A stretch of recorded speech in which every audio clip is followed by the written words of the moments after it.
All right, Lindsay. I saw that you mentioned you had an MRI, and they found that you had a mild degenerative disc disease. Is that correct?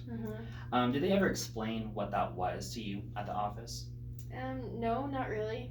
No. Just said what it was. Yeah. Did you ever do any research at home on the internet or anything about it? I tried. Basically, just got a lot of information about discs and was kind of confused, so I stopped.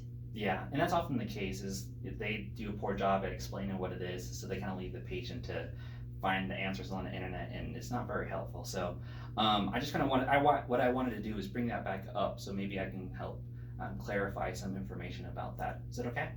All right. So I know that mild degenerative disc disease is a very scary word, but that actually just refers to the natural wear and tear that we exert as humans on a daily basis. And that by being active and living our life as we do every day, we expect those MDDD, as it's abbreviated, to happen to everybody. So I kind of just wanted to preface with that. So it's very common to see that in many people. And then I just want to unpack the word disease at the end of that. So disease just kind of refers to the perception of pain. And so researchers and doctors kind of throw that term at the end just to kind of reference that. So it can be very mild to very extreme, but it doesn't really define exactly where that is on a line, really. So it's very misleading to kind of throw that word at the end. So that's why I just wanted to bring that up. So as we kind of continue, I just want to say that physical therapy is really designed to help with that pain. So that's why I'm trying to dive deeper. Have you ever heard about the nervous system before? Yeah, I've heard of it. Yeah. What is your idea of the nervous system? Just that you have nerves that go through your body. Yeah, so let me just kind of explain a little bit of what the nervous system is so that I can kind of explain a little bit further about the mild degenerative disc disease. So basically we have the brain, the spinal cord, and then from that comes like little fibers that kind of come to the ends of their like fingers and toes. And what that does is it takes information from outside of us or inside of us with some cases. It kind of goes to the brain kind of processes it without us thinking about it, and then sends commands like do this, do that, or ouch, that hurts. So it kind of helps kind of connect us to the outside world. And so that's really important for us, right? So have you ever put your hand on a steering wheel during the summer and it like burns your hands? Yeah. What do you normally do?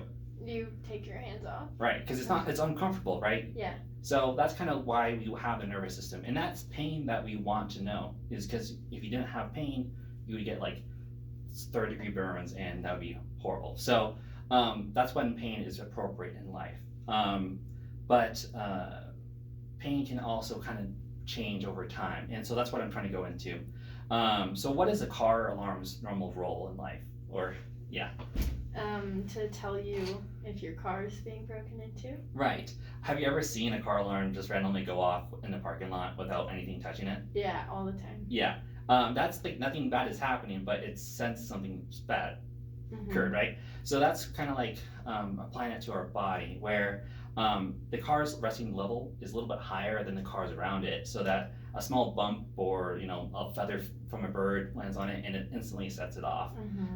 So like I said, that's something similar that can happen to the nervous system, that where something has caused that internal alarm to kind of raise up and be a little bit higher up than the cars around it. So understanding how and what sets that car alarm off is then our goal together, okay? So then what our job is to figuring out what those controls are that are raising that, and how we can tune that system to respond when someone is truly breaking into our car or taking putting your hands on a hot steering wheel, or when something else might be bumping or like a feather on the car and it's setting it off. So that's kind of what our job is, to figure that out. So then the next step is understanding the settings that raise and lower that resting level. Stress is a major component that raises that sensitivity to that car alarm. And whether that is something at home or in our personal life or at work, those all kind of come together, add together to kind of raise that level up. So by working together, we can figure out what those things are and kind of find sources that we can help with, have other people come in and help us whether that is getting some information for